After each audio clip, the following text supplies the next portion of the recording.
ہر ایک مومن کے دل کی ہے صدا مسلم پرسن اللہ، ہر ایک مومن کے دل کی ہے صدا مسلم پرسن اللہ، نہ بدلا ہے نہ بدلے گا میرا مسلم پرسن اللہ۔ الحمد لله نحمده ونستعينه ونستغفره ونؤمن بالله ونتوكل عليه ونعوذ بالله من شرور أنفسنا ومن سيئات أعمالنا، من يهده الله فلا مضل له ومن يضلله فلا هادي له، ونشهد أن لا إله إلا الله وحده لا شريك له، ونشهد أن سيدنا وسندنا وحبيبنا وشفيعنا ومولانا ووسيلة يومنا وغدنا محمدا عبده ورسوله، صلوات الله وسلامه عليه وعلى آله وأصحابه وأزواجه وذرياته أجمعين. أما بعد فأعوذ بالله من الشيطان الرجيم. بسم الله الرحمن الرحيم. يا أيها الذين آمنوا عليكم أنفسكم لا يضركم من ضل إذا اهتديتم، وقال تبارك وتعالى وأنفقوا مما رزقناكم من قبل أن يأتي أحدكم الموت فيقول رب لولا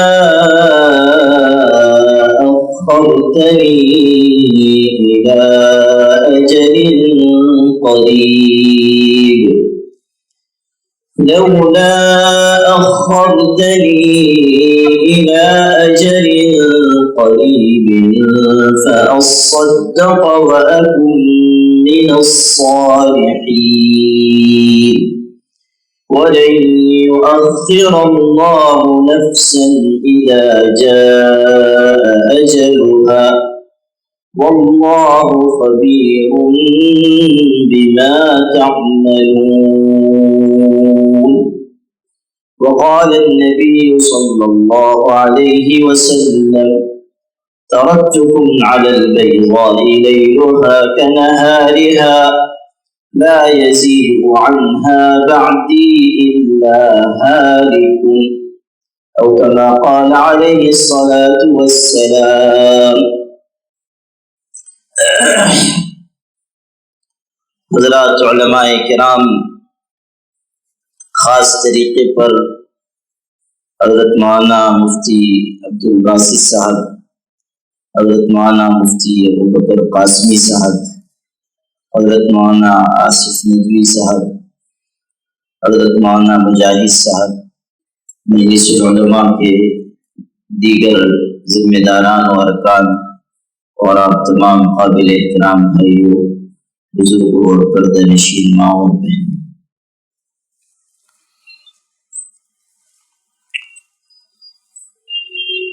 سب سے پہلی بات جو مجھے آپ حضرات سے عرض کرنی ہے وہ یہ ہے کہ ملک کے بدلے ہوئے حالات میں اور مصائب و مشکلات کے درمیان رہتے ہوئے تمام مسلمانوں کو، پوری ملت کو ایک فیصلہ کرنا ہوگا، اور وہ فیصلہ یہ ہے کہ ہمیں ہر حالت میں، ہر قیمت پر اللہ کے دین پر زندہ رہنا ہے اور اللہ کے دین پر مرنا ہے۔ ہمیشہ یاد رکھیے، ہم سے مطالبہ صرف اس کا نہیں کہ ہم مسلمان بن کر زندہ رہیں، ہم سے مطالبہ اس کا بھی ہے کہ ہمیں موت آئے اس حالت میں کہ ہم مسلمان ہوں۔ ہر قیمت پر ہمیں اللہ کے دین پر جمنا ہے، ہر قیمت پر ہمیں ایمان پر ڈٹنا ہے، ہر قیمت پر ہمیں اللہ کے دین سے وفا نبھانی ہے۔ اس بات کا عزم کیجیے کہ انشاءاللہ ہم دین پر زندہ رہیں گے اور دین پر ہی جان دیں گے۔ کہیے انشاءاللہ۔ گنٹور کے مسلمانوں کے بارے میں تو سنا ہے کہ بڑے جذبے کے مسلمان، لیکن انشاءاللہ کہنے میں بھی آواز نہیں نکل رہی ہے۔ ماشاءاللہ ابھی بھی جو آگے کے حضرات تھے انہوں نے فرض کفایہ ادا کیا، اور جو پیچھے بیٹھے ہوئے ہیں وہ سب استخارہ فرما رہے ہیں، کہنا ہے کہ نہیں کہنا۔ ابھی جو آج دن میں خصوصی نشست ہوئی اس میں 2 بوڑھے افراد نے بھی کچھ اظہار خیال فرمایا، اور وہ اس جذبے کے ساتھ بول رہے تھے کہ مجھے یہ اندازہ ہوا کہ آپ سب تو بہت ہی پرجوش ہوں گے، لیکن یہ پتہ چل رہا ہے کہ شاید وہ 2 ہی ہستیاں تھیں، باقی سب سب میں جوش ہے انشاءاللہ۔ ٹھیک، اللہ تعالیٰ آپ کی اس آواز کو ہمیشہ بلند رکھے۔ دیکھیے، ہمت اور حوصلے سے اور حکمت اور توازن سے ہر مسئلے کا حل نکل سکتا ہے۔ کوئی مسئلہ ایسا نہیں ہے جسے آپ حکمت و تدبیر سے حل نہ کر سکیں۔ شرط یہ ہے کہ آپ کے اندر ایک جذبہ ہو، آپ کے اندر حوصلہ ہو، آپ کے اندر مشکلات سے روبرو ہونے کی ہمت ہو۔ اگر یہ چیز موجود ہے تو ہر مسئلے کا حل نکلے گا، اور ہر دشواری سے ہم پنجہ آزمائی کر سکیں گے انشاءاللہ۔ شاعر نے کہا تھا، مسائل کیسے بھی ہوں تا قیامت رہ نہیں سکتے، یہ ظالم ظلم کی بن کر علامت رہ نہیں سکتے، جن کا عزم ہے کہ ہم کو چین سے جینے نہیں دیں گے، وہ جان لیں کہ خود بھی سلامت رہ نہیں سکتے۔ اس وقت ہمیں خوف کی نفسیات سے اوپر اٹھ کر ہمت اور حوصلے کے کردار کو اپنے اندر لانا ہوگا۔ معصیت کی پستی اور عیش و مستی سے اوپر اٹھ کر اپنے اندر کردار کی سختی پیدا کرنی ہوگی۔ اگر ہم یہ چاہتے ہیں کہ اوقاف کا مسئلہ حل ہو، کامن سول کوڈ نافذ نہ ہو، شریعت پر عمل کی آزادی رہے، ہم اللہ تعالیٰ کے دین پر چل سکیں، ہم اپنی ملت کو سرخرو بنا سکیں، ہم اپنی نئی نسل کو باشعور اور تعلیم یافتہ اور عزت سے سر اٹھا کر جینے کا اہل بنا سکیں، تو اس کے لیے ہمیں اپنے اندر کچھ بنیادی تبدیلیاں پیدا کرنی ہوں گی۔ حالات اس طرح نہیں بدلیں گے، کبھی بھی بے ہمت لوگوں کے ساتھ زمانہ کھڑا نہیں ہوتا۔ آل انڈیا مسلم پرسنل لا بورڈ کے بانی اور اس کے پہلے جنرل سیکریٹری حضرت مولانا سید شاہ منت اللہ رحمانی رحمۃ اللہ علیہ ایک بات فرمایا کرتے تھے، اور وہ بہت اہم بات ہے، اسے دل کے کانوں سے سننا چاہیے، دل پر نقش کرنا چاہیے۔ وہ فرماتے تھے کہ دنیا میں کوئی مطالبہ اس بنیاد پر نہیں مانا جاتا کہ وہ کتنا معقول ہے یا نامعقول ہے۔ دنیا میں مطالبات اس لیے مانے جاتے ہیں کہ اس مطالبے کے پیچھے افرادی قوت زیادہ ہے۔ مطالبہ آپ کو منوانا پڑے گا اپنی افرادی قوت کے ذریعے، اپنے اتحاد کے ذریعے، اپنی یکجہتی کے ذریعے، اپنی دانش مندی اور دانائی کے ذریعے، اپنی حکمت اور اپنی تدبیر کے ذریعے، کچھ قربانی دے کر، کچھ ہمت دکھا کر، کچھ حالات اور مشکلات سے دوبدو ہو کر۔ اگر آپ یہ چاہیں کہ گھر میں بیٹھے رہیں یا گھر کی کوٹری کے اندر جا کر بستر پر لحاف اوڑھ کر اور اندر ہی اندر قنوت نازلہ پڑھیں اور سمجھیں کہ سب حالات ٹھیک ہو جائیں گے، تو یہ اللہ کی سنت اور اس کے نظام کے خلاف ہے۔ معاملات ایسے حل نہیں ہوں گے کہ آپ کب ہمتی کے ساتھ حالات کو فیس کریں، مشکلات کے سامنے آئیں۔ ایسا نہ ہو آپ بہت دیر سے سنجیدہ باتیں سن رہے ہیں، اس لیے ایک دلچسپ قصہ سناتا ہوں۔ کتابوں میں ہے کہ ایک صاحب گلی کے کونے پر کھڑے ہوئے تھے، تو ایک دوسرے صاحب جو ان کو نہیں جانتے تھے وہاں سے گزر رہے تھے، تو ان کو کھڑا ہوا دیکھ کر رک گئے، اور جیسا ہوتا ہے سلام کلام ہوا۔ الیک سلیک کے بعد انہوں نے پوچھا آپ کا نام کیا ہے؟ تو انہوں نے کہا بہادر خان۔ بہادر خان۔ والد کا نام کیا ہے؟ کہا شیر خان۔ 2 منزلہ عمارت ہو گئی، بہادر خان ابن شیر خان۔ اچھا دادا کا نام کیا ہے؟ کہا شمشیر خان۔ شمشیر یعنی تلوار۔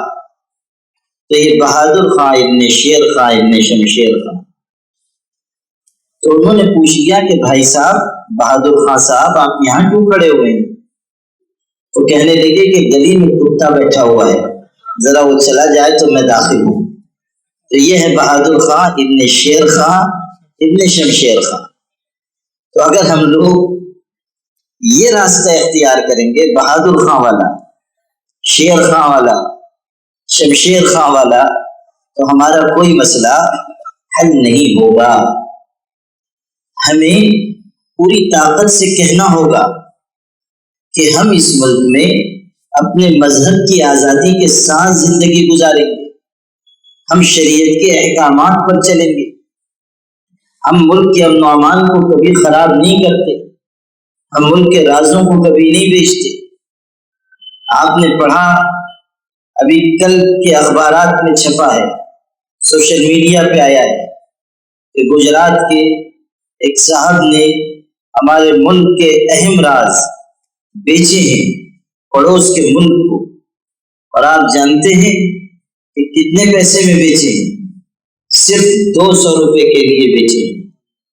اور ان کا تعلق کس طبقے سے ہے یہ آپ کو بتانے کی ضرورت نہیں۔ اگر ایسا کرنے والا مسلمان ہوتا تو پورے ملک کا میڈیا چیخ اٹھتا، لوگ پانی پی پی کر مسلمانوں کو گالیاں دیتے۔ یہ جو گودی میڈیا ہے اس کی حالت دیدنی ہوتی اگر خدا نخواستہ ایسا کرنے والا کوئی مسلمان ہوتا، لیکن چونکہ ایک مخصوص طبقے سے اس شخص کا تعلق ہے، اس لیے سب کو صاف سن گیا ہے، سب اپنی زبان پر مہر لگا کر بیٹھے ہوئے ہیں۔ یہ کیسا دوغلا پن ہے اس ملک کا، یہاں کے میڈیا کا، کہ آپ دیش کے ساتھ نہیں کھڑے ہیں، آپ اپنے مخصوص ایجنڈے کے ساتھ کھڑے ہیں۔ آپ کو دیش کی سالمیت، آپ کو ملک کی حفاظت اگر مطلوب ہوتی تو آپ ہر راز بیچنے والے کے خلاف آواز اٹھاتے، آپ ہر اس شخص کے خلاف بات کرتے جو کسی بھی درجے میں ہمارے ملک کو، ہمارے وطن عزیز کو نقصان پہنچا رہا ہے۔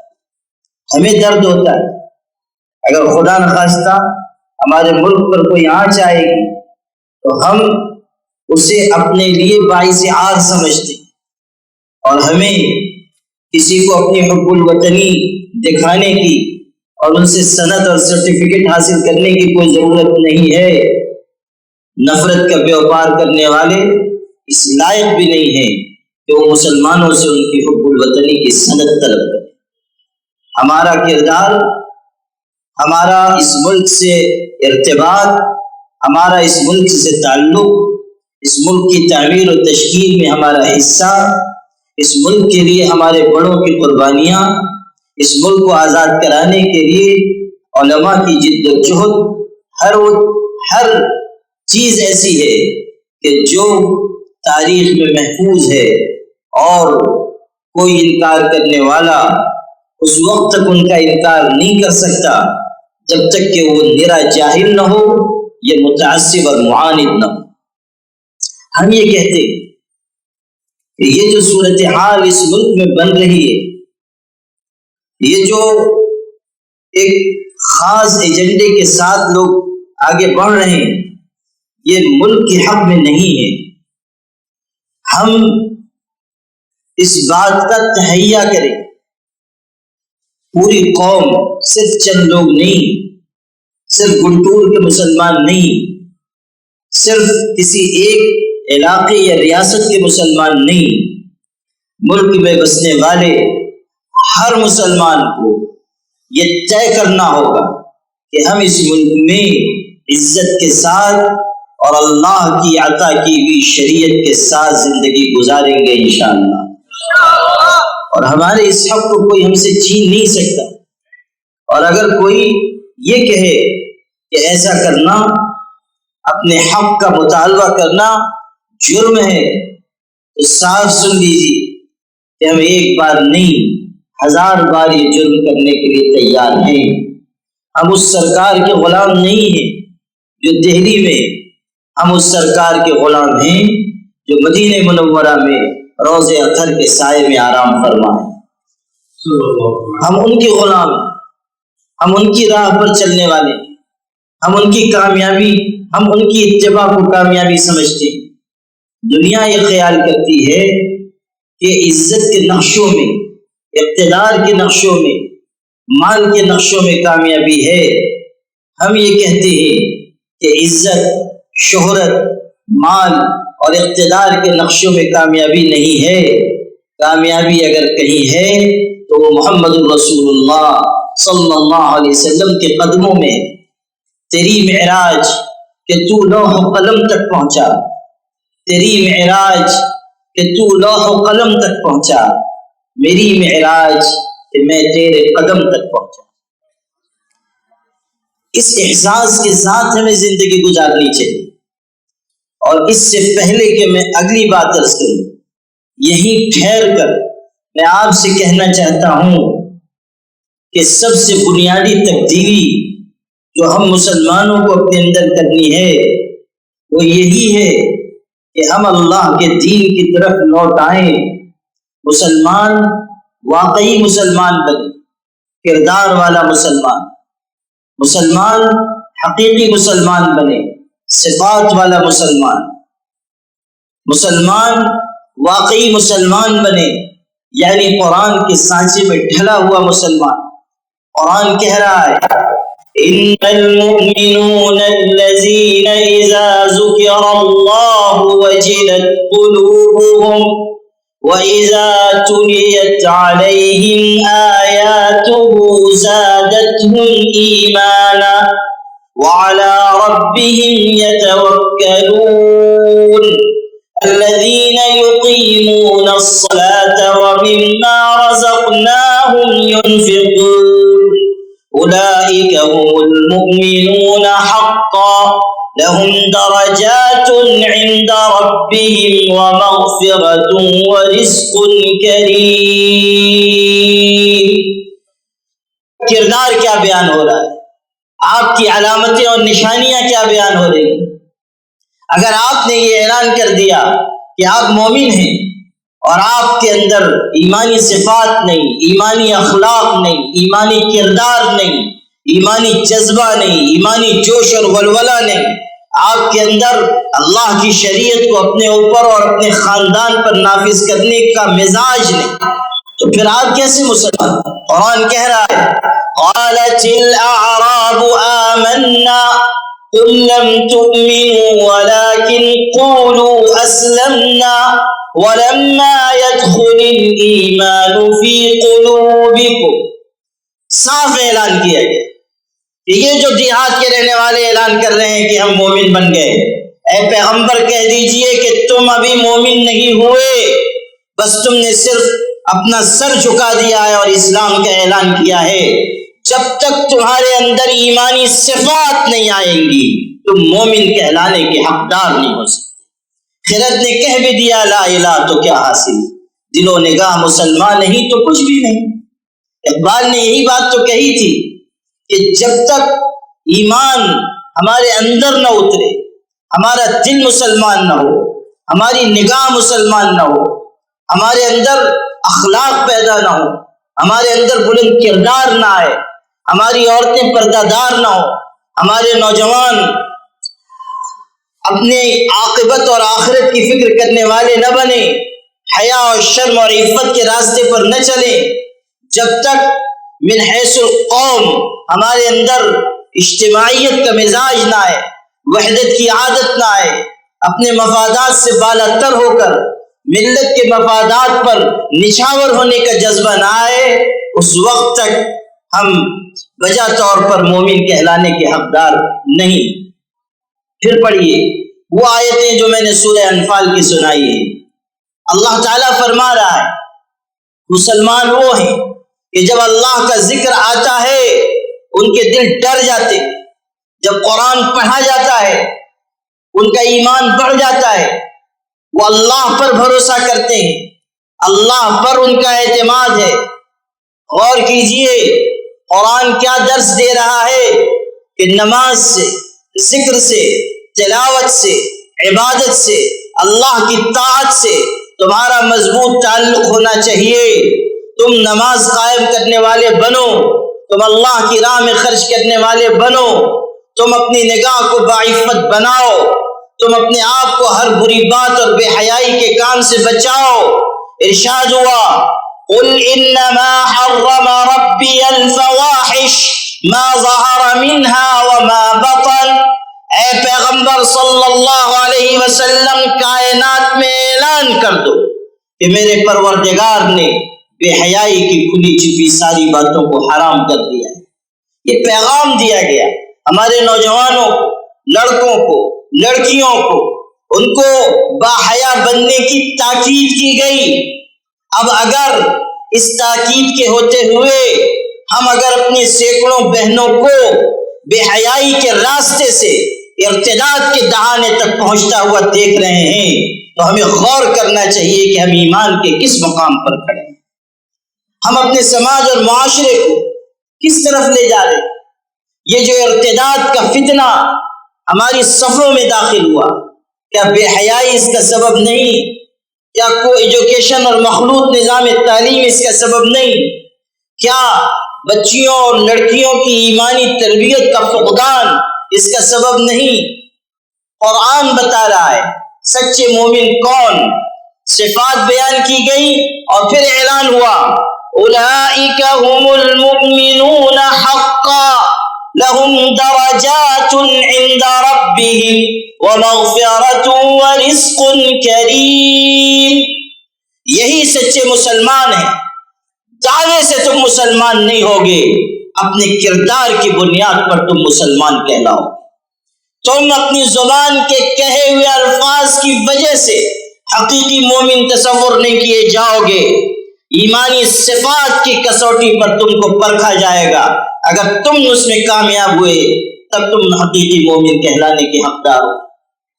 جو آیت میں نے پڑھی تھی شروع میں، وہ اسی لیے پڑھی تھی کہ پہلی تبدیلی ہمیں اپنی ذات میں کرنی ہوگی۔ ہم حکومتوں، قوتوں اور طاقتوں سے تبدیلی کا مطالبہ بعد میں کر سکتے ہیں، پہلے ہمیں تبدیل ہونا ہوگا۔ یا ایھا الذین آمنوا علیکم انفسکم لا یضرکم من ضل اذا اہتدیتم الی اللہ مرجعکم جمیعا فینبئکم بما کنتم تعملون۔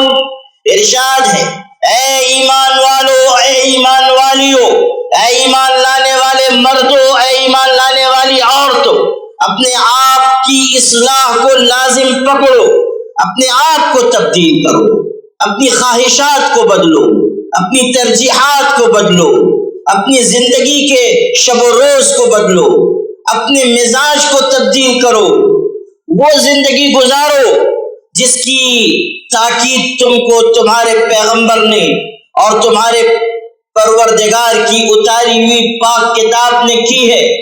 جب تم اس راستے پر چلو گے تو سمجھ لو کہ ایمان کی قوت ایسی قوت ہے کہ اگر پہاڑ بھی تمہارے راستے میں آئے گا تو تمہارے ایمان سے ٹکرا کر پاش پاش ہو جائے گا۔ یہ ہے وہ چیز جس پر توجہ کی سب سے اولین ضرورت ہے۔ پہلی فرصت میں ہمیں یہ سیکھنا ہوگا کہ ہمیں کس راستے پر خود چلنا ہے، ہمیں کن راہوں کو اختیار کرنا ہے۔ آل انڈیا مسلم پرسنل لا بورڈ حفاظت شریعت کے لیے قائم کیا گیا مسلمانان ہند کا متحدہ اور مشترکہ پلیٹ فارم ہے، لیکن اس کا کام صرف یہ نہیں ہے کہ وہ حکومت سے کہے کہ آپ ہماری شریعت میں مداخلت نہ کریں، وہ پارلیمنٹ سے اگر کوئی مداخلت ہوتی ہے تو اس کو روکنے کی کوشش کرے۔ صرف اتنا کام مسلم پرسنل لا بورڈ کا نہیں ہے، اس سے پہلے مسلم پرسنل لا بورڈ کا یہ کام ہے اور اس کی یہ ذمہ داری ہے کہ وہ تمام مسلمانوں سے یہ کہے کہ اگر ہم دوسروں سے یہ کہہ رہے ہیں کہ ہماری شریعت میں مداخلت نہ کرو تو او مسلمانوں، تم بھی اللہ کی شریعت کا مذاق نہ بناؤ، تم بھی اللہ کی شریعت کو اپنے قدموں تلے نہ رونو، تم بھی اللہ تعالیٰ کی شریعت کا کھلواڑ نہ کرو۔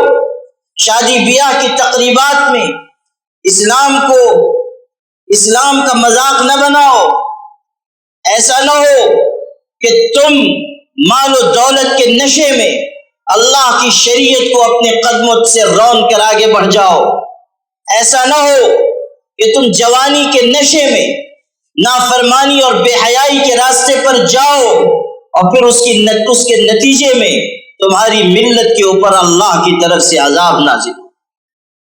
کیا آپ نہیں پڑھ رہے کہ قوم لوط کی 4 لاکھ کی آبادی جو سمندر کے کنارے آباد تھی اور اللہ کا پیغمبر ان کو پکار کر کہہ رہا تھا کہ ہم جنس پرستی سے باز آ جاؤ، بے حیائی کا راستہ نہ اختیار کرو، اپنی خواہشات کے غلام نہ بنو، بار بار کے کہنے، پکارنے، دعوت دینے کے باوجود جب اس قوم نے بے حیائی کو نہ چھوڑا، ہم جنس پرستی کو نہ چھوڑا، خواہشات کی غلامی کو نہ چھوڑا، نفسانیت کو نہ چھوڑا، تو نتیجہ یہ ہوا کہ ان کی پوری بستی آسمانوں تک اٹھائی گئی، اتنے اوپر لے جائے گئے کہ اس بستی میں رہنے والے مرغوں اور کتوں کی آواز آسمانوں پر سنائی دے رہی تھی، اور پھر پوری بستی کو الٹ دیا گیا اور آسمان سے پتھروں کی بارش برسائی گئی اور ان کو عبرت کا نشان بنا دیا گیا۔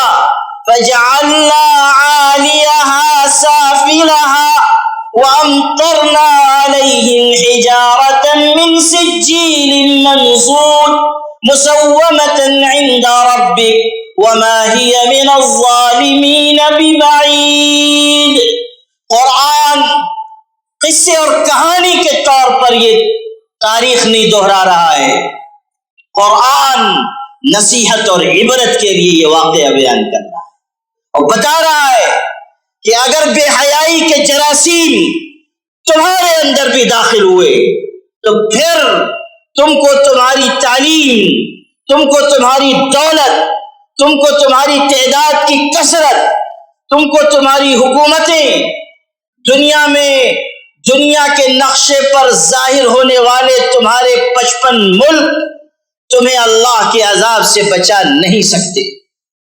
اللہ کا عذاب تم پر آئے گا اور اس کو دفع کرنے کی کوئی قوت تمہارے اندر نہیں ہوگی۔ میرے بھائیوں، آل انڈیا مسلم پرسنل لا بورڈ کے اس پیغام کو بھی آپ دل کے کانوں سے سنیں۔ ہماری بہنیں بھی، بچیاں بھی، بیٹیاں بھی، آپ بھی، ہمارے نوجوان نسل جو ہمارا مستقبل ہے، لیکن افسوس کہ اس وقت وہ لاپرواہی اور بے فکری کی راہ پر جا رہے ہیں۔ آپ دیکھیے کہ اس وقت کس قدر مشکل ہمیں پیش آ چکی ہے۔ یہ وقف کا جو معاملہ ہے یہ کوئی آسان مسئلہ نہیں ہے۔ یہ وقف ترمیمی بل کوئی ایسا ایشو نہیں ہے کہ جس سے صرف ہماری شریعت کا کوئی ایک حکم متاثر ہو اور بس وہیں تک بات محدود رہ جائے۔ آپ سے میں علی وجہ البصیرہ کہہ رہا ہوں، پوری ذمہ داری سے کہہ رہا ہوں کہ اس سے پہلے جو قوانین شریعت میں مداخلت کی کوششیں ہوئی ہیں، چاہے وہ طلاق کا مسئلہ ہو، چاہے وہ نفقہ مطلقہ کا مسئلہ ہو، چاہے وہ مفت اور لازمی حق تعلیم قانون کے ذریعے مدارس پر شکنجہ کسنے کا مسئلہ ہو، یا اس طرح کے اور معاملات ہوں، یقیناً وہ بھی خطرناک تھے، یقیناً وہ معاملات بھی ہمارے لیے نہایت حساسیت رکھنے والے معاملات تھے، لیکن ان کا ضرر ایک قانون شریعت تک محدود تھا، نفقہ مطلقہ تک یا 3 طلاق تک۔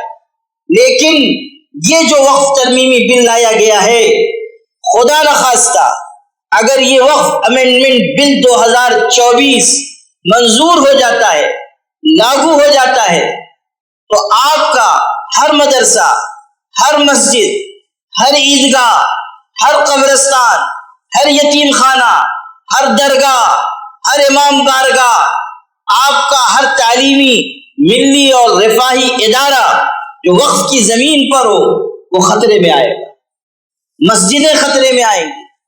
ایک تو ویسے ہی ملک میں تماشا چل رہا ہے کہ کچھ لوگ کھڑے ہوتے ہیں، جا کر عدالت میں پٹیشن دائر کرتے ہیں کہ یہاں پر کوئی اور عبادت گاہ تھی، سروے کیا جائے، اور عدالتیں بھی فی الفور سروے کا آرڈر کر رہی ہیں، حالانکہ 1991 کا قانون موجود ہے جو عبادت گاہوں کے تحفظ کا قانون ہے، اور سپریم کورٹ نے بابری مسجد کے سلسلے میں فیصلہ سناتے ہوئے اس قانون کے بارے میں یہ واضح کیا تھا کہ یہ قانون لازمی ہے، اس کی وجہ سے بہت سے تنازع نہیں پیدا ہوں گے۔ لیکن افسوس کہ چند لوگ کھڑے ہوتے ہیں اور جا کر عدالت میں کہتے ہیں کہ یہ مسجد نہیں ہے، اور فوراً سروے کا حکم ہو جاتا ہے۔ سبھل میں جس طرح سروے کا آرڈر ہوا اور اس کے بعد جس طرح لوگ سروے کے لیے گئے اور فرقہ واریت پر مبنی اشتعال انگیز نعرے لگائے گئے، اور پھر ہمارے چند بھائیوں نے اللہ کے گھر کی حفاظت کے لیے اپنی جان قربان کی، یہ دردناک واقعہ کیا ہم بھلا سکتے ہیں؟ کیا آپ کے میرے کچھ کہنے سے یا حکومت کی طرف سے کارروائی کی یقین دہانی سے یا حکومت کی طرف سے یہ اندیہ ظاہر کرنے سے کہ ہم دیکھتے ہیں کہ کیا معاملہ ہے، ان خاندانوں کے چشم و چراغ واپس آ جائیں گے جن کو گولی لگی اور وہ شہید ہو گئے؟ سنبھل میں جو دردناک سانحہ پیش آیا ہے وہ ہم سب کے دل کی پھانس ہے۔ کیوں ہو رہے ہیں یہ واقعات؟ اس لیے کہ ایک طرف سے فرقہ واریت کو ہوا دی جا رہی ہے، ہمیں ایک طرف ان واقعات کی وجہ سے تشویش ہو رہی، اور دوسری طرف صورتحال یہ ہے کہ آپ وقف ترمیمی بل لا رہے ہیں، اس کے بعد تو ہر مسجد کے اوپر کسی بھی وقت کارروائی ہوگی، کلکٹر آ جائے گا کہ یہ زمین وقف کی نہیں ہے، یہ سرکاری ملکیت ہے۔ اس وقت ہم کیا کریں گے؟ کس طرح ہم اپنا دفاع کر سکیں گے؟ مدرسے ہمارے لیے ریڑھ کی ہڈی کی حیثیت رکھتے ہیں۔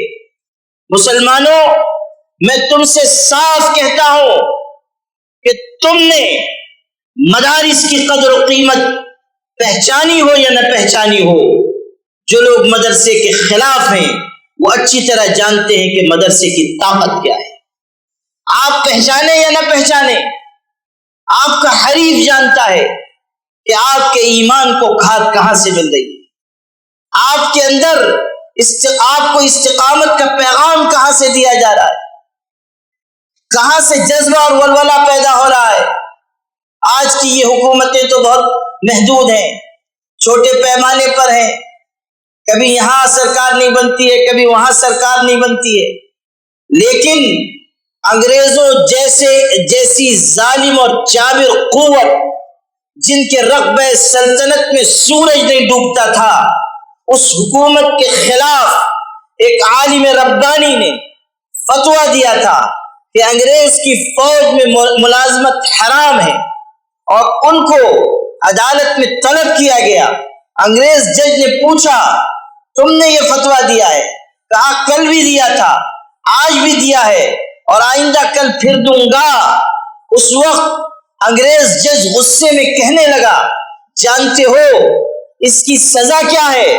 تو انہوں نے کہا اچھی طرح جانتا ہوں، اور اپنے بغل سے گٹھری نکال کر جج کے ٹیبل پر رکھ دی اور کہا کہ جب میں دیوبند سے چلا تھا تو اپنا کفن ساتھ لے کر چلا تھا کہ اگر بغاوت کے جرم میں عدالت مجھ کو پھانسی کی سزا سنائے تو میں انگریزوں کا ناپاک کفن لینا بھی پسند نہیں کرتا ہوں۔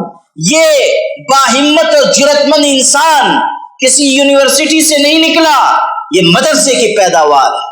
شیخ الاسلام مولانا حسین احمد مدنی نے اگر اس جرأت مندانہ کردار کا ثبوت پیش کیا تھا تو ایک مدرسے کے پڑھے ہوئے تھے، مدرسے سے نکلے ہوئے تھے، مدرسوں کی فضا میں زندگی گزاری تھی۔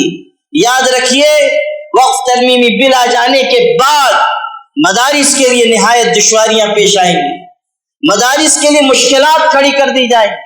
آج ہم نہیں سمجھ رہے، لیکن کل اس کے نہایت خطرناک نتائج ظاہر ہونے والے۔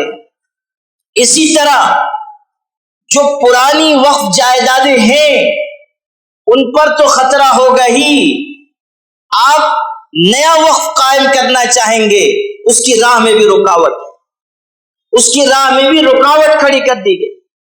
یہ شرط لاگو کی گئی، آپ کو سن کے ہنسی بھی آئے گی کہ 5 سال کا پریکٹسنگ مسلمان ہونا اس کے لیے ضروری ہے۔ آپ کو کوئی زمین دینی ہے، آپ کو جا کر حضرت فضیلت الشیخ کلکٹر صاحب دامت برکاتہم کو بتانا پڑے گا کہ حضور میں مسلمان ہوں، میں 5 سال سے مسلمان ہوں، میں نماز بھی پڑھتا ہوں، میں روزہ بھی رکھتا ہوں، میں حج بھی کر کے آیا ہوں۔ آپ کو وہاں جا کے بتانا پڑے گا، اور پھر اگر کلکٹر صاحب زیدہ مجدہم اچھے خوشگوار موڈ میں رہے تو کہیں گے کہ ٹھیک ہے تم ٹھیک مسلمان ہو، اور اگر کبھی بیوی سے لڑ کے آئے رہے تو وہ کہہ دیں گے کہ نہیں تم نے نماز تو پڑھی مگر فلاں دن تم نے فجر کی نماز قضا کی تھی، اس لیے تم پریکٹسنگ مسلمان نہیں اور اس لیے تم وقف نہیں کر سکتے۔ اب بھلا بتائیے، کلکٹر صاحب کو بتانا پڑے گا ہم کو جا کے کہ میں 5 سال سے باعمل مسلمان، باعمل مسلمان، صرف مسلمان نہیں، باعمل مسلمان۔ عجیب، اور یہ 5 سال کہاں سے لے کے آئے یہ نہیں سمجھ میں آیا۔ شاید اس لیے ہو کہ 5 سال کا ٹرم ہوتا ہے حکومت کا، تو اس لیے یہ طے کیا گیا ہو کہ 5 سال ہونا ضروری ہے، نہ اس سے زیادہ نہ اس سے کم۔ عجیب، ارے بھائی کوئی آدمی اپنی زمین اللہ کے راستے میں دینا چاہتا ہے، دان کرنا چاہتا ہے، آپ کیسے روک سکتے ہیں؟ آپ کیسے یہ شرط لگا سکتے ہیں کہ تم باعمل مسلمان ہوگے تب تم دے سکتے ہو؟ تو صرف یہ مسئلہ نہیں ہے کہ پچھلی جائیدادیں خطرے میں آئیں گی، نیا وقف قائم کرنے میں بھی دشواری ہوگی۔ جو پچھلا وقف ایکٹ ہے 1995 کا، اس میں یہ بات ہے کہ وقف بائی یوزر تسلیم ہوگا، یعنی اگر کسی وقف پراپرٹی کے پاس کوئی دستاویز نہیں ہے، ڈاکومنٹ نہیں ہے، لیکن وہاں نماز پڑھی جا رہی ہے یا مدرسے کی تعلیم ہو رہی ہے یا مردے دفن کیے جاتے ہیں، تو اس کو قبرستان مانا جائے گا، مدرسہ مانا جائے گا، مسجد تسلیم کی جائے گی۔ اب اس وقف امینڈمنٹ بل میں یہ ہے کہ وقف بائی یوزر تسلیم نہیں، یعنی آپ کو کاغذ دکھانا ہوگا، آپ 400 سال کے پرانے بھی ہیں تب بھی آپ کو کاغذ دکھانا ہوگا کہ یہ جگہ وقف کی ہے۔ اب بھلا بتائیے کہ کتنی جائیدادیں ایسی ہیں اس ملک میں جہاں کوئی ڈاکومنٹ نہیں ہے، وہاں استعمال ہے، درگاہ ہے، 500 سال سے درگاہ ہے، اس کے ساتھ وقف کی اراضی ہے، لیکن کاغذات ادھر ادھر ہو گئے، یا کوئی کاغذ ہے کوئی کاغذ نہیں۔ اب آپ شرط لگائیں گے کہ یہ بھی چاہیے، یہ بھی چاہیے، یہ بھی چاہیے، کہاں سے لا کر دیں گے؟ اور اگر نہیں دے سکے تو آپ کہیں گے کہ یہ زمین وقف کی نہیں ہے، سرکار والا تبار کی ملکیت ہے۔ اندازہ کیجیے، مجھے ایسا لگ رہا ہے کہ ہم مسلمانوں کو بھی ابھی اس معاملے کی پوری سنگینی کا احساس نہیں ہو رہا، ہم نہیں سمجھ پا رہے ہیں کہ یہ کتنا خطرناک مسئلہ ہے۔ ہو سکتا ہے کہ ہم سمجھانے میں آپ کو ناکام ہو رہے ہوں، لیکن سن لیجئے کہ یہ مسئلہ ایسا نہیں ہے کہ جس کو آپ کہیں گے ٹھیک ہے یہ وقت بھی گزر جائے گا، اگر یہ بل لاگو بھی ہو گیا تو کوئی بہت زیادہ ہمارے لیے مشکل کی بات نہیں، ہرگز نہیں۔ اس کو سمجھیے کہ کتنی دشواریاں ہم کو آئندہ پیش آئیں گی اگر خدا نخواستہ یہ بل لاگو ہو گیا۔ اسی لیے آل انڈیا مسلم پرسنل لا بورڈ نے اور تمام ملی دینی جماعتوں اور تنظیموں نے اور تمام مسالک کے مسلمانوں نے بیک زبان یہ کہا ہے کہ ہم اس بل کو ٹوٹلی ریجیکٹ کرتے ہیں، مسترد کرتے ہیں۔ یہ پھر میں آپ سے دہرانا چاہتا ہوں، بعض لوگوں کو غلط فہمی ہے کہ فلاں شیخ فلاں دفعہ اس کو ہٹا دیجئے بات بن جائے گی۔ نہیں، یہ وقف ترمیمی بل ایسا ہے کہ جو اپنے مشمولات کے اعتبار سے نقصان دہ ہے، اسی لیے بہت غور و خوض کے بعد تمام ملی جماعتوں نے متحدہ فیصلہ کیا ہے کہ اس کو کسی بھی قیمت پر منظور نہیں ہونے دینا ہے۔ اور پھر آپ کو میں کہہ رہا ہوں کہ آل انڈیا مسلم پرسنل لا بورڈ نے ابھی بنگلور میں جو اجلاس ہوا 29واں اجلاس عام، اس میں پورے ملک سے تمام مسالک، مکاتب فکر، جماعتوں اور جمعیتوں کے بزرگ اور بڑے اور ذمہ دار آئے تھے، اور ملک کے کونے کونے سے دانشور مسلمان بھی آئے تھے۔ اس میں اس مسئلے پر پھر غور و خوض ہوا اور یہ بات طے ہوئی کہ خدا نخواستہ اگر یہ بل منظور کیا جاتا ہے تو اس وقت مسلم پرسنل لا بورڈ کسی بڑی عوامی تحریک کا بڑی عوامی تحریک کے لیے آپ کو آواز دے گا۔ کوئی ایک بڑی عوامی تحریک انشاءاللہ ملک میں شروع کی جائے گی اور ہم سب کو اس میں شریک ہونا ہوگا، کچھ قربانی دینی ہوگی، مساجد، مدارس اور اپنی وقف جائیدادوں کی حفاظت کے لیے آگے آنا ہوگا۔ اس لیے مسلم پرسنل لا بورڈ کا یہ پیغام بھی آپ تک پہنچا رہا ہوں کہ خدا نخواستہ اگر یہ بل منظور کیا گیا تو ہم سب کو اس جمہوری ملک میں آئین اور جمہوریت کے دائرے میں رہتے ہوئے، ملک کے امن و امان کی حفاظت کرتے ہوئے اپنی طرف سے بھرپور احتجاج کرنا ہوگا۔ بتائیے آپ لوگ اس کے لیے تیار ہیں انشاءاللہ؟ دیکھیے اس بات کو سمجھ لیجیے، یہ جمہوری ملک اور جمہوری ملک میں اٹھے ہاتھوں کی قیمت ہوتی ہے، گرے ہاتھوں کی کوئی قیمت نہیں ہوتی۔ آپ کو بتانا ہوگا کہ ہم اس ملک میں رہ رہے ہیں تو ہم اپنے حقوق کے ساتھ رہیں گے، ہم اپنے اداروں کے ساتھ رہیں گے، مسجدوں اور مدرسوں کے ساتھ رہیں گے۔ حضرت مولانا سید ابو الحسن علی ندوی نور اللہ مرقدہ فرماتے تھے کہ اگر لوگ ہمیں مجبور کریں گے کہ نفل نماز چھوڑ دو یا تسبیح پڑھنا چھوڑ دو، ہم اس کے لیے بھی آمادہ اور تیار نہیں ہوں گے۔ اذان اور نماز کی، فرض نماز کی بات تو بہت دور کی ہے، ہم دین کے کسی ادنا سے ادنا حصے سے بھی دستبردار ہونے کے لیے تیار نہیں ہیں۔ اللہ نے جو شریعت دی ہے اس شریعت کے مطابق ہمیں جینا ہے۔ قرآن میں اعلان ہوا ثم جعلناك على شريعة من الأمر فاتبعها ولا تتبع أهواء الذين لا يعلمون۔ ارشاد ہے کہ اے پیغمبر، اس شریعت پر آپ کو کاربند کر دیا گیا، اسی کی اتباع کرنی ہے اور جاہلوں کے راستے پر نہیں چلنا ہے۔ ایسے لوگ جو نہیں جانتے ان کی خواہشات کی پیروی نہیں کرنی ہے۔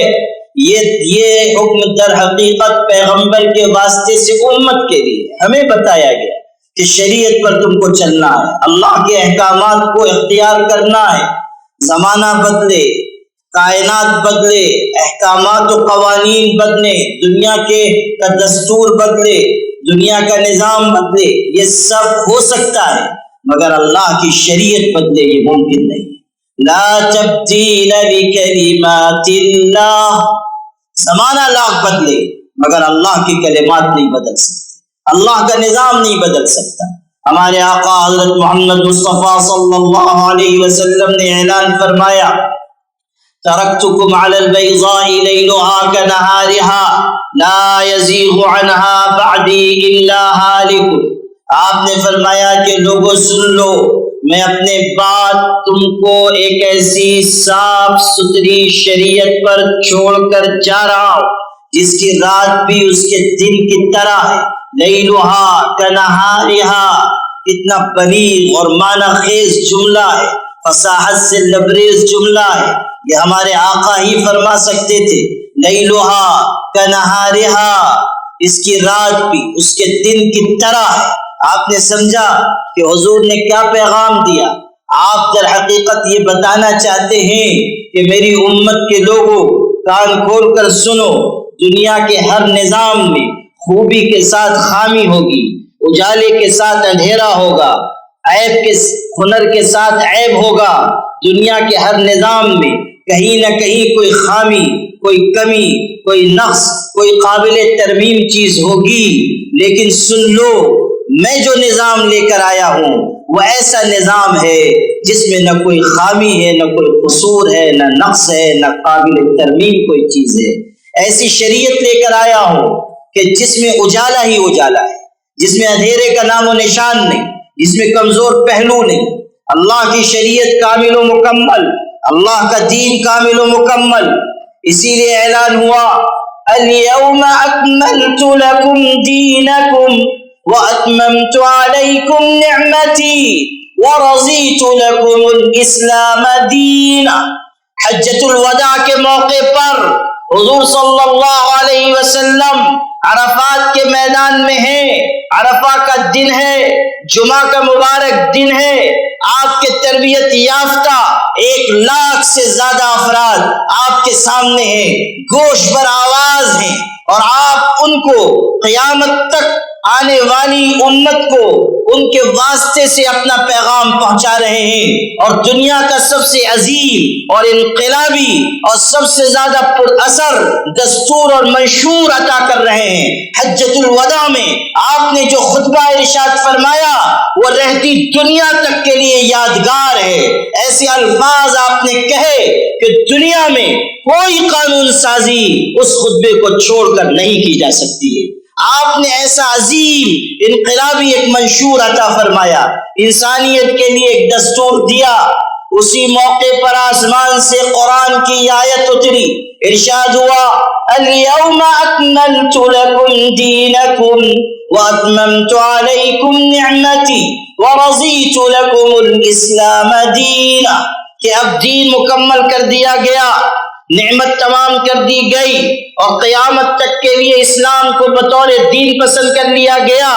اب اس دین کے بعد کوئی دین نہیں، شریعت محمدی کے بعد کوئی شریعت نہیں، قرآن کے بعد کوئی آسمانی صحیفہ نہیں، اور حضور کی نبوت کے بعد کوئی نبوت نہیں، اور اس امت کے بعد کوئی امت نہیں۔ قیامت تک اب نبوت محمدی کا سکہ رائج الوقت رہے گا، قیامت تک یہی نظام، یہی شریعت قائم رہے گی، اور یہ شریعت ایسی جامع، کامل اور مکمل ہے کہ ہمیں کسی کے آگے کاسے گدائی لے کر جانے کی کوئی ضرورت نہیں ہے۔ زندگی کا کوئی شعبہ ہو، اخلاقیات ہو، معاشرت ہو، عبادات ہو، معاملات ہو، عقائد ہو، زندگی کا کوئی حصہ، انفرادی زندگی ہو، اجتماعی زندگی ہو، اقتصادی نظام ہو، ملکوں کا نظام ہو، سلطنت کا نظام ہو، کوئی حصہ ایسا نہیں ہے جہاں اللہ کی شریعت کی رہنمائی موجود نہ ہو۔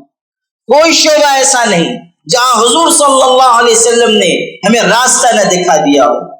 ہمارے فقہ حنفی کے تیسرے امام ہیں امام محمد ابن حسن شیبانی، محمد نام تھا، محمد ابن حسن شیبانی، ان کے نام سے یورپ میں اکیڈمی قائم ہوئی، شیبانی انٹرنیشنل لا۔ دنیا میں جو قانون سازی کی جا رہی ہے اس میں ان کی کتابوں سے مدد لی گئی۔ ان کی کتابیں انگریزی میں انگریزوں نے ایڈٹ کر کے انگلینڈ سے شائع کی ہیں۔ ایسی زبردست کتابیں انہوں نے لکھی، دنیا کے نظام پر ایسی سیر حاصل بحث کی۔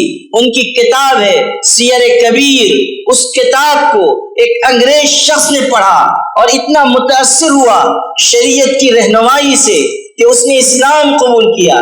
کسی نے، اس کے ساتھیوں نے کہا کہ صرف ایک کتاب پڑھ کر تم مسلمان ہو گئے، صرف تم نے چند اوراق پڑھے اور مسلمان ہو گئے، تم نے مسلمانوں کو دیکھا نہیں، ان کے معاشرے کا قریب سے جائزہ نہیں لیا، بس ایک کتاب پڑھ کر کیسے مسلمان ہو گئے۔ سنو مسلمانوں، گنٹور کے مسلمانوں، اس انگریز کا جواب سنو جس نے، جو حلقہ بگوش اسلام ہوا، کہنے لگا کہ جب میں نے اس کتاب کو پڑھا، اس میں زندگی کے مختلف حصوں کے بارے میں ایسی رہنمائی ہے اور زندگی کے ہر شعبے کے بارے میں ایسی تفصیل ہے اور ایسی جامع رہبری کی گئی ہے کہ میرے دل سے یہ آواز آئی کہ جب چھوٹے محمد کے علم کا یہ حال ہے تو بڑے محمد کے علم کا کیا حال ہوگا۔ آپ اندازہ کیجئے کہ شریعت کا یہ پہلو کیسا متاثر کن ہے، دلوں کو موہ لینے والا ہے۔ دنیا میں جو قومیں آباد ہیں ان کو ضرورت ہو سکتی ہے کہ وہ یہاں وہاں جائیں اور دوسروں کے نظام سے کچھ حصہ لیں، دوسروں کے آگے کاسے گدائی پھیلائیں، لیکن اس آسمان کے نیچے، اس زمین کے اوپر، اگر اپنے نظام دنیاوی کے اعتبار سے اور اپنے نظام اخروی کے اعتبار سے کوئی قوم خود کفیل ہے تو وہ تنہا مسلمان ہے۔ اللہ نے ہمیں یہ عزت عطا فرمائی ہے کہ ہمیں کسی کے آگے جانے کی اور کسی سے کوئی رہنمائی لینے کی کوئی ضرورت نہیں ہے۔ ہمارے لیے رہبر و رہنما کے طور پر ہمارے آقا حضرت محمد صلی اللہ علیہ وسلم کافی ہے۔ ہماری رہنمائی کے لیے قرآن جیسا عظیم صحیفہ موجود ہے جس نے زندگی کی ہر راہ کو روشن کر دیا، ہر راہ کو منور کر دیا۔ اسی لیے اعلان ہوا فَلَا أُقْسِمُ بِمَا تُبْصِرُونَ وَمَا لَا تُبْصِرُونَ إِنَّهُ لَقَوْلُ رَسُولٍ كَرِيمٍ وَمَا هُوَ بِقَوْلِ شَاعِرٍ قَلِيلًا مَا تُؤْمِنُونَ وَلَا بِقَوْلِ كَاهِنٍ قَلِيلًا مَا تَذَكَّرُونَ تَنزِيلٌ مِّن رَّبِّ الْعَالَمِينَ۔ ارشاد ہے کہ او لوگوں سنو، جو چیزیں تم کو نظر آ رہی ہیں، جو نہیں نظر آ رہی ہیں، ان سب کی قسم کھا کر میں رب العالمین کہہ رہا ہوں کہ یہ قرآن نہ کسی شاعر کی شاعری ہے، نہ کسی ساحر کی ساحری ہے، نہ کسی کاہن کی کہانت ہے، نہ کسی مصنف کی تصنیف ہے، نہ کسی مفکر کی فکر ہے، نہ کسی سوچنے والے کی سوچ ہے۔ یہ قرآن تو زبردست اللہ کا اتارا ہوا کلام ہے۔ یہ قرآن ہے جو عظیم انقلابی کتاب ہے۔ افسوس تو یہ ہے کہ ہم نے اس پاکیزہ کتاب سے رہبری حاصل نہ کی، ہم نے اس کی وہ عظمت نہ کی جس کی یہ کتاب حقدار تھی۔ وبند صوفی و ملا اسیری در بغل داری کتاب زندگی، اقبال نے اسی کا شکوہ کیا تھا۔ دنیا بھر کا علم و فن پڑھ رہے ہو اور تمہارے بغل میں جو زندہ و جاوید کتاب ہے اس سے نگاہوں کو بند کر لیتے ہو. قرآن کی طرف سے نگاہ پھیر کر دنیا میں جا رہے ہو. سنو، علم و حکمت کا سرچشمہ اگر کوئی کتاب ہو سکتی ہے تو یہ قرآن ہے. دنیا کی کوئی کتاب کسی زبان کی کھول کر دیکھو، اس کے پہلے صفحے پر لکھا ہوگا کہ اگر اس کتاب میں کہیں کوئی غلطی نظر آئے تو براہ کرم مصنف کو اطلاع دیں. اور پھر قرآن کا پہلا صفحہ کھول کر دیکھو کہ لکھا ہوا ہے ذالک الکتاب لا ریب فیہ، یہ وہ کتاب ہے جس میں عیب اور ریب کی کوئی گنجائش ہی نہیں، کسی غلطی کا امکان نہیں. دنیا کی ہر کتاب میں غلطی کا امکان ہے، لیکن قرآن ہر غلطی سے پاک ہے، اس لیے کہ دنیا کی کتابیں دنیا کے انسانوں کی لکھی ہوئی ہے اور قرآن عرش عظیم کے مالک اللہ کا اتارا ہوا کلام ہے. قرآن ہمارے پاس، شریعت ہمارے پاس. حضرت محمد صلی اللہ علیہ وسلم جیسی پاکیزہ ہستی اور ان کی تعلیمات، ہمیں اس راہ پر چلنا ہوگا مسلمانوں، اور دل سے یہ سمجھنا ہوگا کہ اللہ نے جو نظام ہمیں دیا وہ کافی، شافی اور وافی ہے. ہم اسی راستے پر چل کر کامیابی حاصل کر سکتے ہیں اور دنیا ایک نہ ایک دن اسی نظام کی طرف لوٹ کر آنے والی ہے. ابھی جب میں آیا تو ہمارے مفتی ابو بکر صاحب اپنی تقریر میں عصمت دری کے دردناک واقعات کا ذکر کر رہے تھے. آپ کو یہ علم ہونا چاہیے کہ اسلام نے بدکاری کی جو سزا مقرر کی، بہت سے لوگوں نے اس کو وحشیانہ سزا کہا، اس کو درندہ صفت سزا کہا. اعتراضات کیے گئے، اشکالات کیے گئے، مضامین لکھے گئے، کتابیں لکھی گئی، ڈیبیٹ میں کہا گیا، میڈیا کے ذریعے شور مچایا گیا کہ اسلام وحشیانہ سزائیں مقرر کرتا ہے. لیکن جب اس ملک میں نربھیا کا کیس پیش آیا، جب عصمت دری کی ایسی دردناک وارداتیں ہوئی کہ لڑکیوں کو نہ صرف یہ کہ جبری تشدد کا نشانہ بنایا گیا بلکہ ان کو مار مار کر ہلاک کر دیا گیا، اجتماعی عصمت دری کی گئی، جب ایسی سنگین وارداتیں اس ملک میں پیش آئیں تو ہم نے نہیں، بہت سے متعصب فرقہ پرست ہمارے دوسرے سماج کے بھائیوں نے ٹی وی پر بیٹھ کر باضابطہ یہ کہا کہ ایسے درندوں کے لیے وہی سزا مناسب ہے جو اسلام نے مقرر کی ہے.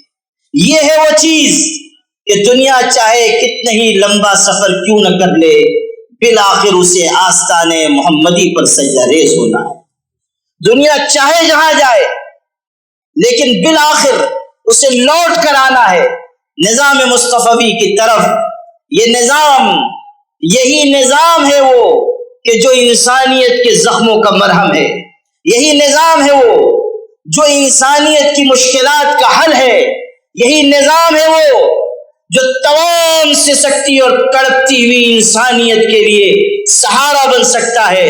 اور یہ وہ نظام ہے جو ہمارے آقا حضرت محمد صلی اللہ علیہ وسلم نے ہمیں عطا فرمایا اور اعلان کیا، ترکتکم علی البیضاء لیلها کنہارها لا یزیغ عنها بعدی الا ہالک.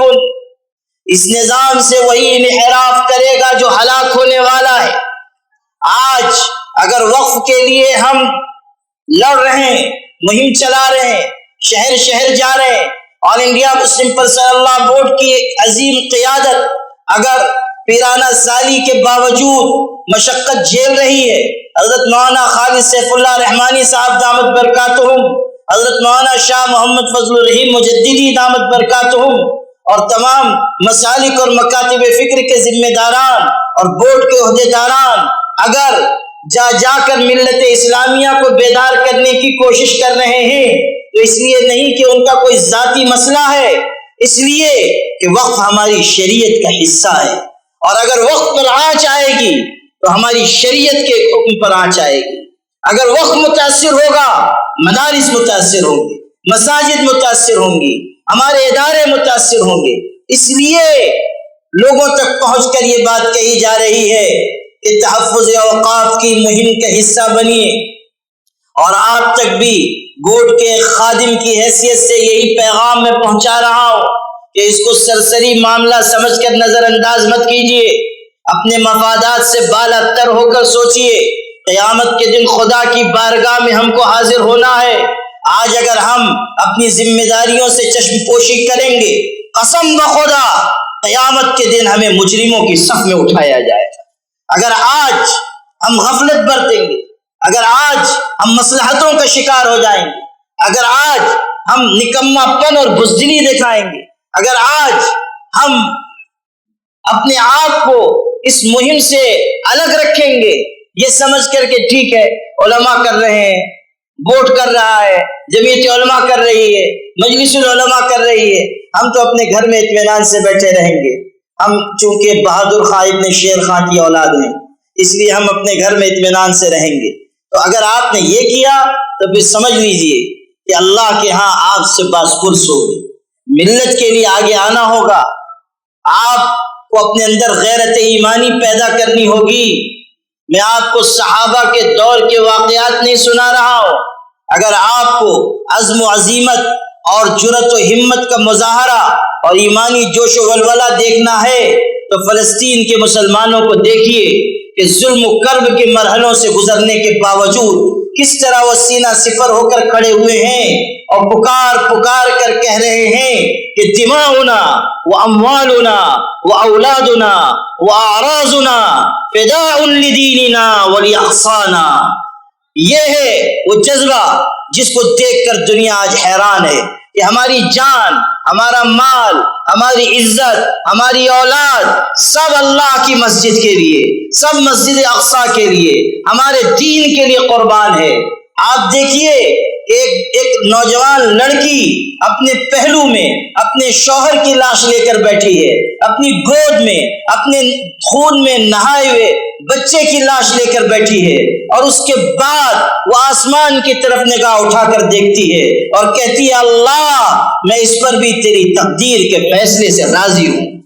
یہ ہے ایمان، یہ ہے یقین، یہ ہے جذبہ، یہ ہے دنیا کو متحیر کر دینے والا رویہ کہ تم ہمارے جسموں کو مار سکتے ہو، تم ہمارے ایمان و یقین کو موت نہیں دے سکتے ہو۔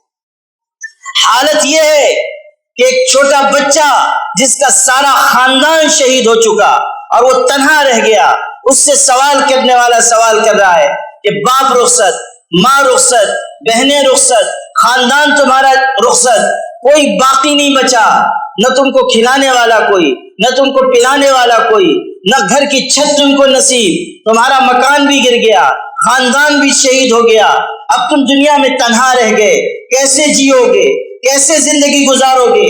تو وہ نوعمر کہتا ہے، نوعمر بچہ ایمان و یقین کی سے لبریز یہ بات کہتا ہے کہ تم کہہ رہے ہو کہ باپ نہیں رہا، ماں نہ رہی، بھائی نہ رہا، بہن نہ رہی، رشتہ دار نہ رہے تو میں تنہا رہ گیا، تم غلط سوچ رہے ہو۔ حسبنا اللہ و نعم الوکیل، میں تنہا کیسے ہو سکتا ہوں جبکہ اللہ میرا مددگار ہے؟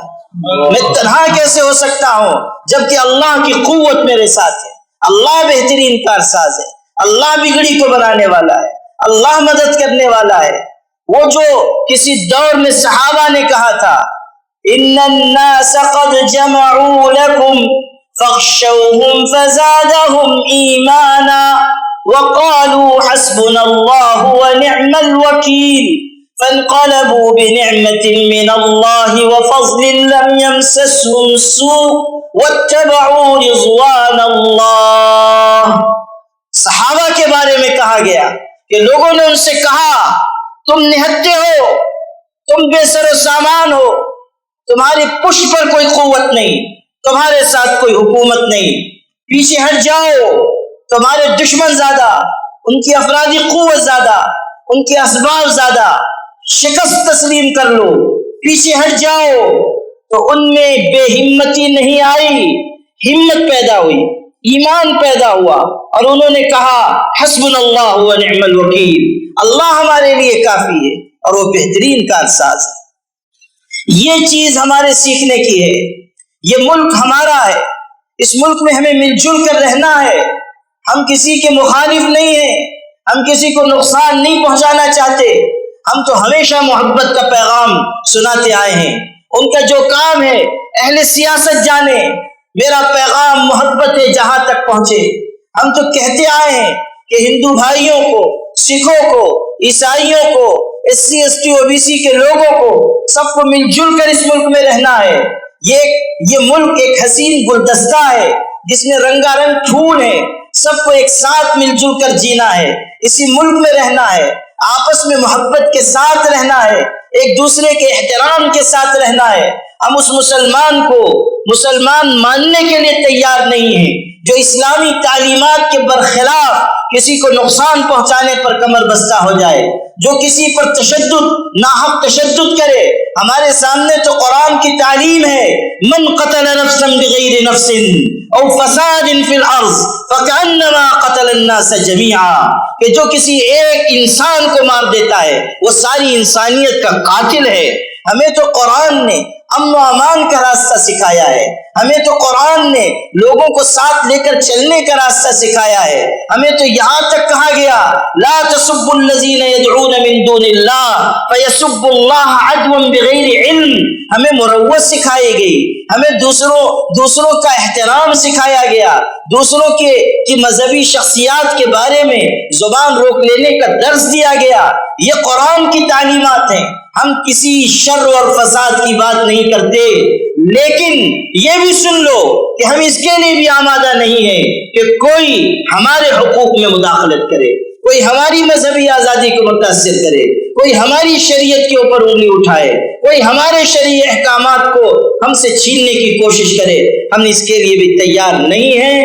جہاں سے بات شروع کی تھی وہیں لا کر میں مکمل کرنا چاہتا ہوں کہ ہمیں اس ملک میں ایک بنیادی فیصلہ کرنا ہوگا، وہ یہ کہ ہمیں ایمان کے ساتھ جینا ہے اور ایمان پر جان دینی ہے۔ اور آل انڈیا مسلم پرسنل لا بورڈ جو تحفظ اوقاف کی مہم چلا رہا ہے، اس کے سلسلے میں اپنے اندر شعور لانا ہے، بیداری لانی ہے، تبدیلی پیدا کرنی ہے، ایک جذبہ پیدا کرنا ہے۔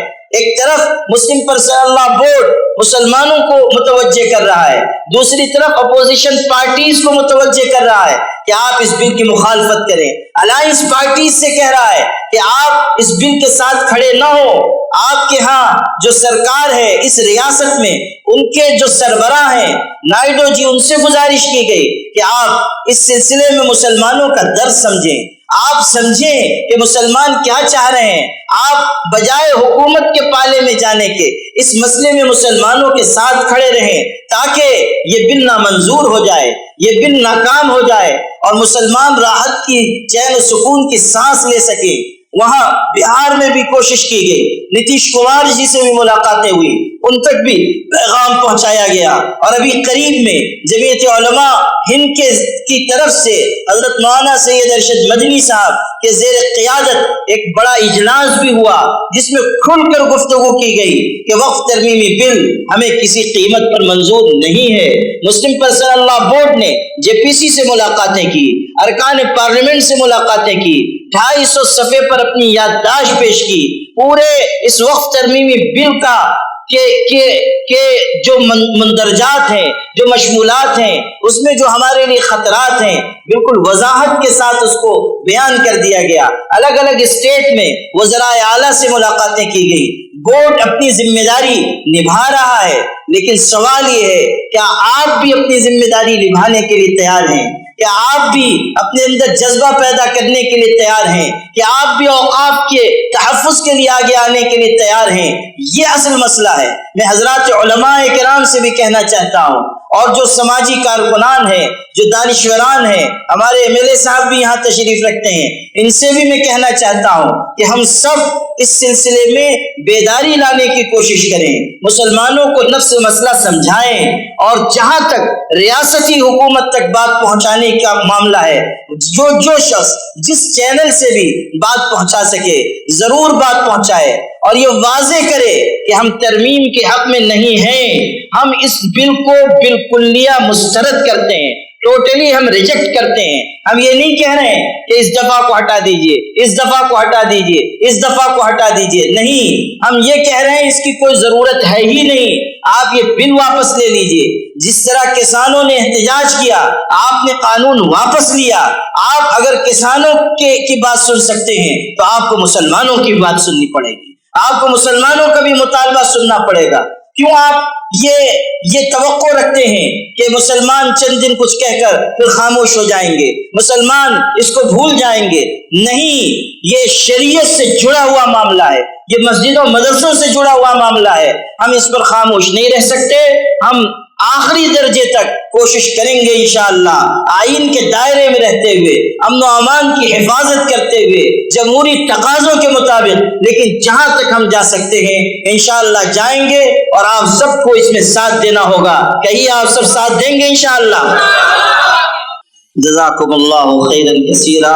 میں مجلس العلماء کا نہایت شکر گزار ہوں کہ انہوں نے آج کا یہ اجلاس منعقد کیا اور مجھے بھی یہاں آنے کا موقع مرحمت فرمایا، اور آپ سب حضرات سے یہ چند باتیں کہنے کی عزت نصیب ہوئی، اور آپ حضرات نے امید ہے کہ اس مسئلے کو سمجھ لیا ہوگا، اور آپ اس مجمع سے اٹھ کر جو جائیں گے تو انشاءاللہ اس پیغام کو دوسروں تک بھی پہنچائیں گے۔